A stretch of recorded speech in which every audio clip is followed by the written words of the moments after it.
என்னை கருவாக்கிய தாய்க்கும் என்னை உருவாக்கிய தமிழுக்கும் இச்சங்கத்தமிழ் சபைக்கும் என் முத்தான முதல் வணக்கம்.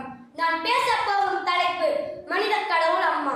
எல்லா தெய்வங்களும் கருவறையில் இருக்கும், ஆனால் அந்த கருவறையே இந்த தெய்வத்திற்குள் தான் இருக்கும். முதுகெலும்பு வளைய, மூச்சுப்பை திணற, இடுப்பெலும்பு நடுங்க, ஒத்தி வச்ச நான் பொறப்பொண்ணு எடுக்க நானல நீயோ சிரித்தாய். 2 மாதங்கள் கருவோடு என்னை தாங்கி நீ பட்ட பெரும்பாடு அறிவேடம்மா.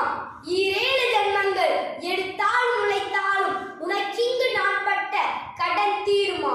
காரம் அதிகம் இருந்தால் அப்பா அதிகம் சாப்பிடுவார், இனிப்பு அதிகம் இருந்தால் தம்பி அதிகம் சாப்பிடுவான், சோறு அதிகம் இருந்தால் மட்டுமே அம்மா சாப்பிடுவாள்.